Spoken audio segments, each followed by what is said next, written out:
할렐루야, 좋은 아침입니다. 오늘도 말씀을 하루 시작합니다. 슬기로운 아침 시간 전도서 10장 말씀입니다.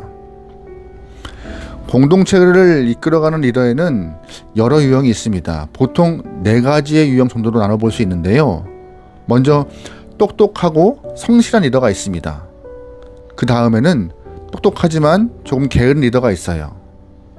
그 다음에는 어리석으나 성실한 리더가 있고, 마지막으로 어리석고 게으른 리더가 있습니다.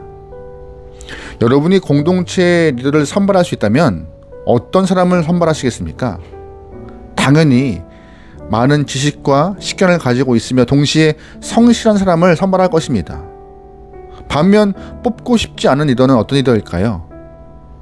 어리석고 게으른 리더일까요? 아닙니다. 정말 경계해야 할 리더는 어리석고 성실한 리더가 피해야 하고 최악의 리더인 것입니다. 의외죠? 왜 그런지 아세요? 어리석고 게으른 사람은요, 일하지 않아요.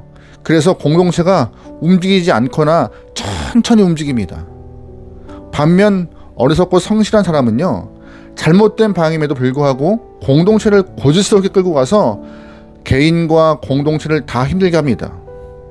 여러분이 속해 있는 공동체에는 지혜와 성실을 겸비한 사람이 리더가 되어서 공동체를 이끌어가길 소망합니다.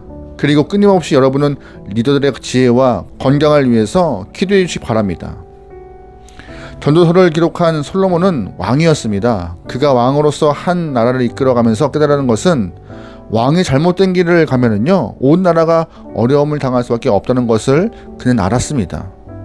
오늘 보고 있는 전도서 10장 말씀은 어제 보았던 9장의 마지막 말씀과 연결되어 있어요. 우리 9장 18절부터 10장 1절까지 보겠습니다. 지혜가 무기보다 나으니라. 그러나 죄인 한 사람이 많은 선을 무너지게 하느니라.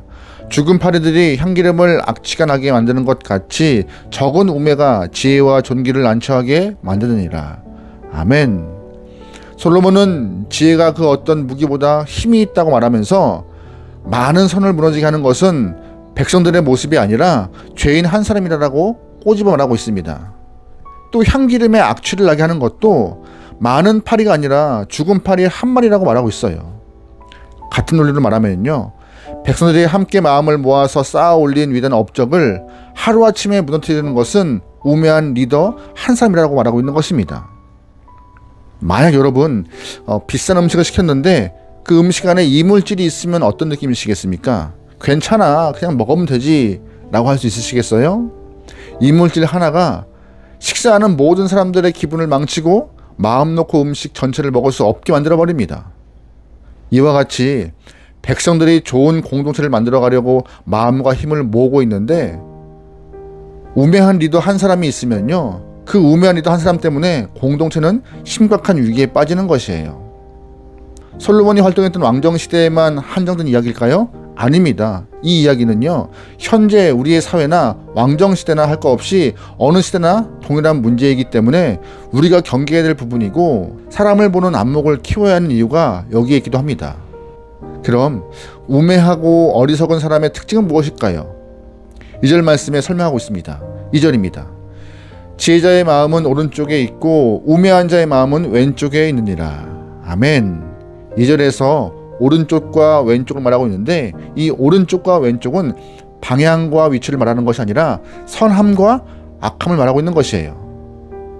지혜 있는 영혼은 항상 선을 좋아한다는 것이고, 우매하고 어리석은 영혼은 악한 길을 좋아한다라고 솔로몬은 말해요. 그런데 정말 더 심각한 문제가 뭔지 아세요? 우매하고 이 악한 사람이 말도 많고 소신도 분명하다는 것입니다. 모든 사람이 그 길 옳지 않아 라고 말하지만 우매한 사람은 본인의 소신을 갖고 잘못된 길을 끝까지 걸어가요. 10절 말씀입니다. 우매한 자는 말을 많이 하거니와 사람은 장래 일을 알지 못하나니 나중에 일어날 일을 누가 그에게 알리리요. 우매한 자들의 수고는 자신을 피곤하게 할 뿐이라 그들은 성읍에 들어갈 줄도 알지 못함이니라. 아멘. 잘못된 소신을 가진 사람이 말을 많이 하면 공동체가 피곤해집니다. 왜 공동체가 피곤해져요? 잘못된 소신을 듣고 있는 것도 피곤한데 그 사람의 고집을 꺾기 위해서 많은 힘을 쏟기 때문입니다. 결국 어리석고 우매한 사람은 계속 자기 말이 옳다라고 주장하면서 고집대로 왼쪽으로 가게 될 것이에요. 분명 그 길이 옳지 않은 길이고 패망의 길임에도 불구하고 끝까지 본인 주장이 맞다라고 우기는 것이죠. 어떤 이유에서 이 어리석은 모습을 보일까요? 마음과 귀를 닫고 있기 때문입니다. 나도 틀릴 수 있어라는 전제를 가지고 있어야 하는데, 그래서 마음을 열고 타인의 말에 귀를 기울여야 하는데 닫고 있는 것이에요. 혹시 고집스럽게 왼쪽을 말하고 있는 그 우매한 영혼이 우리가 아닐까요? 다른 사람의 말들 듣지 않기 위해서 귀를 닫고 마음을 닫고 있지 않습니까? 이 아침에 슬기로운 아침 시간을 듣는 모든 분들은 우매한 고집쟁이가 한 명도 없길 소망합니다. 아멘. 계속해서 본문은요, 가장 큰 재앙을 대해서 말하고 있습니다. 여러분, 가장 큰 재앙이 뭔지 아십니까? 말이 많고 소신도 있고 공동체를 무시하는 사람이 리더가 되어서 나라를 이끌어가는 것이 큰 재앙이라고 말하고 있는 것이에요. 5절 말씀입니다. 내가 해 아래에서 한 가지 재난을 보아노니 곧 주권자에게서 나오는 허물이라. 우매한 자가 크게 높은 지위들을 얻고 부자들이 낮은 지위에 앉는도다. 아멘. 비슷한 위치에 있는 사람들이 왼쪽이 맞는 길이다라고 주장할 때 그 길이 틀려서라고 말할 수 있습니다. 서로가 비슷한 위치에 있으니까는요. 하지만 우매한 자가 높은 위치에 있거나 주권자의 자리에 앉아 있으면은요, 우리는 그 지위가 높은 우매한 리더에게 틀렸다, 맞지 않다라고 말하기가 쉽지 않아요. 왜 말 못해요? 우매하고 어리석은 사람은 성격도 거슬기 때문이죠. 결국 옳음을 이야기해도 마음과 귀를 닫고 있는 리더 한 사람 때문에 공동체가 큰 재앙과 재난을 맞는 것입니다. 그런데 솔로몬은 우매한 자가 고집스럽게 본인 주장을 끝까지 펼치고 있는 그 원인을 말하고 있습니다. 3절 말씀이에요. 우매한 자는 길을 갈 때에도 지혜가 부족하여 각 사람에게 자기가 우매함을 말하느니라. 아멘. 우매한 자가 고집스럽게 본인의 주장을 말하는 이유가 뭐예요? 지혜가 부족해서입니다. 지혜가 부족하다는 이 말씀은요, 관절을 보니까는요, 마음이 부족하다는 의미와 함께 쓰이고 있습니다. 이 마음은 히브리어 레브라는 말을 쓰고 있는데, 이 레브의 뜻은 마음도 있지만 심장이라는 뜻도 갖고 있어요. 심장. 그러니까 유대인들은요, 지혜가 부족하다는 것이 심장이 부족하다는 것으로 이해하고 있던 것이에요. 심장이 부족한 사람, 곧 지혜가 부족한 사람이요. 여러분, 심장이 부족하면 이미 그는 죽은 사람입니다. 또 심장이 부족하다는 것은 영적으로 장애가 있는 사람을 말하는 것인데, 우매한 사람은 영적으로 장애가 있다 보니까는요, 자기가 서 있는 쪽이 왼쪽이 옳다고 고집스럽게 주장하며 공동체 말을 듣지도 않으려 하는 것입니다. 안타까운 모습이죠. 그런데 감사하게도 성경은요, 지혜가 부족하면 후히 주시고 꾸짖지 아니하시는 하나님께 간구하라고 말하고 있습니다. 왜 하나님께 구해요? 하나님이 채우신다고 말씀하시기 때문이죠. 그러므로 우리가 지혜가 부족하면 낙담하지 말고 지혜를 채워나갈 줄 믿습니다. 세상 지식을 채우기 위해서 학교를 다니고 학위를 받지만 영적 지혜는 그렇게 얻는 것이 아닙니다. 부족한 지혜, 그러니까 사라진 심장을 채울 수 있는 방법은 하나님 앞에 나가서 간구하는 것입니다.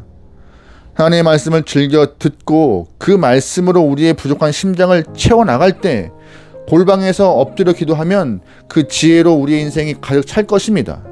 말씀 붙잡고 골방에 앉아서 하나님과 깊은 영적 교제를 하다 보면은 힘과 능과 지혜가 생겨납니다. 하나님께서는요, 우리가 영적 전투력으로 충만하여 세상에서 슬기롭게 살아갈 수 있기를 소망하고 계세요. 그리고 지혜를 통하여서 승리케 원하고 계시고요. 그러기에 여러분의 삶이 지혜와 온전한 심장을 가지고 세상 한가운데에서 승리할 수 있는 귀한 영혼에게 소망합니다. 온전하지 않은 심장으로는 하단마귀와 싸울 수 없습니다. 싸운다 한들 질 수밖에 없어요. 부디 매 순간 하나님 앞에 엎드리고 기도함으로써 하나님이 주시는 말씀으로 우리의 심장이 온전하게 되어 세상 가운데 승리할 수 있는 지혜로운 주님의 백성 되기를 주의로 축원합니다. 아멘. 기도하시겠습니다. 사랑의 하나님, 주님이 주신 은혜를 기억하며 온전한 심장을 가지고 세상 가운데 나가 승리할 수 있게 허락하여 주시옵소서. 우리의 경험, 지식, 능력, 재능으로 승리하는 것이 아닙니다. 주님이 함께 하시고 우리와 동행하실 때 주님이 허락하시는 그 지혜를 갖고 승리할 수 있는 힘을 얻사오니 우리에게 주의 은혜를 부으시고 지혜를 가득 넘치게 허락하여 주시옵소서. 오늘 하루 우리가 각자의 위치에서 어떠한 일을 경험할지 모르겠습니다. 성도로서 그 모든 일을 경험할 때 믿음으로, 은혜로, 지혜로 승리할 수 있는 주님의 귀한 영혼들에게 역사하여 주시옵소서. 모든 걸 맡기오며 예수님의 이름으로 기도합니다. 아멘.